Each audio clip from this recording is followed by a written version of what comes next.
Hello friends, ഇന്നലെ നമ്മൾ ഞണ്ട് കറിയുടെ ഒരു വീഡിയോ ഇട്ടിരുന്നു. അപ്പോൾ ഞണ്ട് ക്ലീൻ ആക്കുന്ന വീഡിയോ ആണ് ഇന്ന്. 2 കിലോ ഞണ്ടാണ്, കുരിശ് ഞണ്ടാണ്.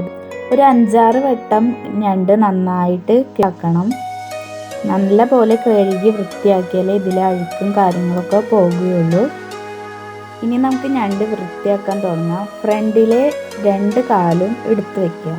ബാക്കി ഉള്ള കാലുകളൊക്കെ കത്തി ഉപയോഗിച്ച് നമുക്ക് കളയാം. ഇത് നമുക്ക് ആവശ്യമില്ല. ശേഷം കയ്യോ കത്തിയോ ഉപയോഗിച്ച് നമുക്കത് ഇങ്ങനെ പൊളിച്ചെടുക്കാം. പൊളിച്ചെടുത്ത ഭാഗത്ത് കുടവൻ്റെ പൂവ് പോലെ ഇങ്ങനെ നിൽക്കുന്നുണ്ടാവും.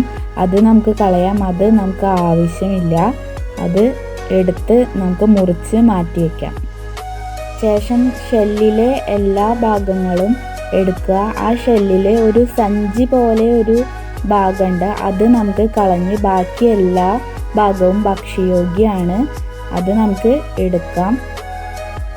അതിൽ തൊടുമ്പോൾ ഇങ്ങനെ മണൽത്തരി പോലെ നമുക്ക് തോന്നും, അതാണ് കളയേണ്ടത്. ബാക്കി എല്ലാ ഭാഗവും ഭക്ഷ്യയോഗ്യമായിട്ടുള്ളതാണ്.